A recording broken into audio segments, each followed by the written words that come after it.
Olá, povo abençoado de Deus, tudo bem com vocês? Eu me chamo Eduardo Nassif, sou ministro da Palavra de Deus e estou aqui para levar vocês a ter mais um momento com Deus. Não esqueçam de se inscrever no canal para vocês receberem diariamente as mensagens e também as minhas orações. Que a palavra de hoje possa verdadeiramente entrar no seu coração e abençoe sua vida. Na mensagem de hoje iremos falar sobre guerras e batalhas, mas não as guerras que a gente está acostumado a ver em filmes ou guerras que estão acontecendo com alguns países neste momento. Não estou falando também de batalhas como nos tempos romanos, em que exércitos se enfrentavam com espadas, lanças e flechas. Estou falando de batalhas espirituais, batalhas em que não vemos com os nossos olhos físicos, mas precisamos acreditar que elas existem para que possamos vencê-las. Pastor, mas como acreditar em algo que não estou vendo? Pela fé. Tudo que o cristão faz é pela fé, tem que ser. Você por acaso viu Jesus Cristo? Não, não é verdade? Mas nós não sabemos que ele existe. Você já viu Deus ou o Espírito Santo? Não, mas você também não sabe que ele existe. Isso é fé, é acreditar em algo que não vimos, mas sabemos que existe ou que ainda vai se concretizar. Mas vamos voltar às guerras e batalhas. Prestem muita atenção neste versículo. Segunda carta do apóstolo Paulo aos Coríntios, capítulo 10, versículo 3. Porque andando na carne, não militamos segundo a carne. Vamos ver primeiro esse andar sobre a carne ou andar na carne que o versículo fala. Andar na carne significa andar fazendo todas as vontades que nós temos, ou seja, Deus nos manda ficar longe do pecado, mas resolvemos ir para perto dele. Deus fala, não faça isso, mas resolvemos fazer. Isso é andar na carne, deixar de fazer a vontade de Deus para fazer a nossa própria vontade. Mas o apóstolo Paulo diz, andando na carne, não militamos segundo a carne. Vamos entender isso. Se a gente está andando na carne, como vamos combater na carne? Tem como? O que ele está tentando dizer é o seguinte, embora sejamos falhos, porque somos humanos, nós não podemos entrar em um combate na carne.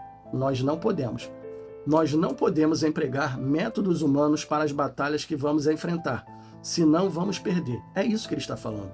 Por isso precisamos sair da carne para andar em espírito. E andando em espírito vamos poder usar as armas de Deus. As nossas batalhas são espirituais. Se formos enfrentar na carne, vamos perder, com certeza. Então o apóstolo Paulo está falando mais ou menos assim, presta atenção. Vocês querem andar na carne? Podem andar, mas na hora das batalhas, voltem. Voltem a andar no espírito, senão vocês vão perder, senão vocês vão quebrar a cara. Era isso que ele estava querendo falar conosco. Andar na carne não é só viver no pecado, não é. Andar na carne também significa agir por conta própria. Tipo, vai fazer um negócio e não coloca diante de Deus. Vai fazendo de acordo com os seus sentidos.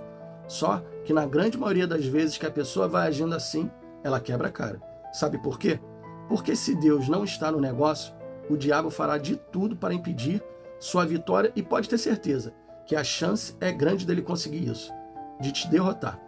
Porém, se Deus estiver no negócio, o diabo também irá tentar, mas ele nada poderá fazer, porque diante de Deus ele não pode nada.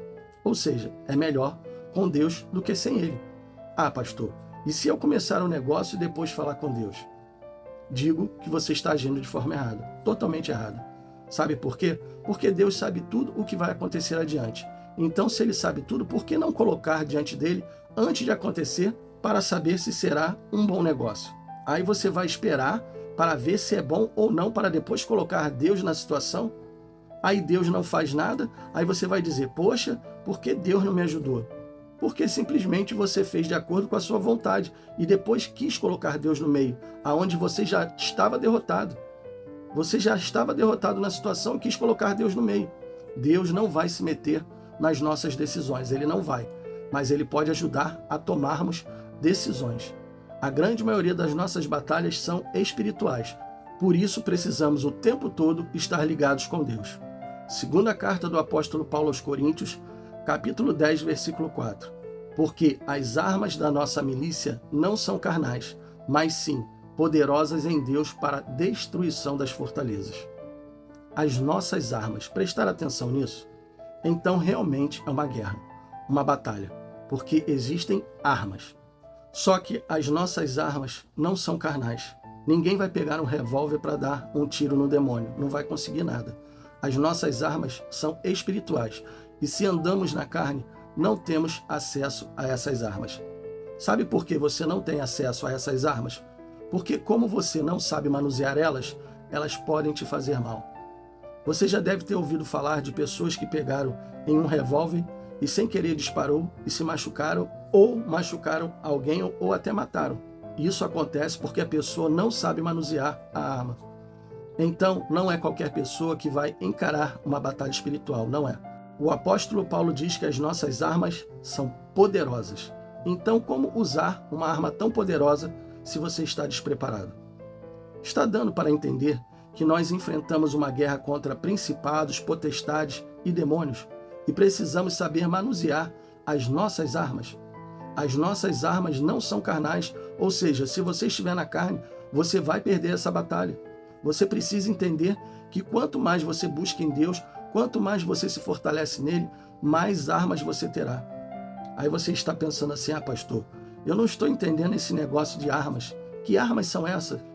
Então deixa eu te explicar. Quantos versículos você conhece sobre vencer batalhas sobre a área da sua saúde? 1, 2, 3. Então você tem 3 armas poderosas para citar e se agarrar nelas até vencer suas batalhas. Mas se você, ao invés de 3 versículos, tiverem 10 versículos, serão 10 armas poderosas para você destruir as fortalezas do inimigo. Porque às vezes ele constrói um muro tão forte que as armas que você usou inicialmente vão parar ali, vão parar naquele muro. Mas se você tem mais armas, você vai usando elas até os muros caírem. Água mole, pedra dura, tanto bate até que fura, não é assim? Então, as nossas armas espirituais estão na palavra de Deus. Quanto mais você conhece, mais armas você tem. Então, as suas armas estão na palavra de Deus. Quanto mais você lê, quanto mais versículos você tem, mais arma poderosa você tem contra o inimigo. O que aprendemos hoje aqui é que não podemos dar bobeira de querer sempre andar na carne, pois quando vierem as batalhas, iremos perder. Precisamos ficar atentos, precisamos andar no Espírito. Não dá para dar bobeira contra um inimigo que o tempo todo quer nos destruir. Não pode. Você não pode afrouxar. Se fortaleça cada vez mais e suas armas serão poderosas para derrotar qualquer demônio que se levantar contra você, contra a sua vida e contra a vida da sua família. Coloque isso no coração e coloque em prática. E suas vitórias acontecerão de uma forma que você não vai nem entender, de uma forma sobrenatural. Feche os seus olhos e vamos orar. Pai, que palavra forte, palavra para colocarmos em prática. Muitas pessoas não entendem que as suas armas são espirituais. Elas estão na igreja, mas não conseguem entender que as armas delas estão na sua palavra. Quanto mais elas leem, quanto mais elas se fortalecem, mais elas têm armas para lutar contra os inimigos, contra os principados, contra as potestades e contra os demônios das trevas. Essas pessoas precisam entender que elas têm essa arma à sua disposição, mas muitas delas não usam porque não sabem manusear a sua palavra, não sabem como entender a sua palavra. Leem a Bíblia como se fosse um livro de história e não entendem o poder que isso tem para a vida delas. Pai, eu lhe peço, abra o entendimento dessas pessoas, abra o entendimento delas para que elas possam usar essas armas contra o maligno, para que elas possam combater o bom combate da fé. Pai, eu peço ao Senhor agora uma bênção especial para cada uma dessas pessoas que ficou ouvindo essa mensagem até agora. Que a vida delas seja uma vida forte, firme na sua presença e que elas possam cada vez mais ter armas para lutar contra os inimigos espirituais. Amém e assim seja. Bom, pessoal, eu espero que vocês tenham gostado da mensagem e se vocês gostaram, compartilhe com seus amigos, com seus familiares, com aqueles que você ama e pessoas que necessitam ouvir uma boa palavra. Deus abençoe a todos vocês e não esqueçam, amanhã nós teremos mais.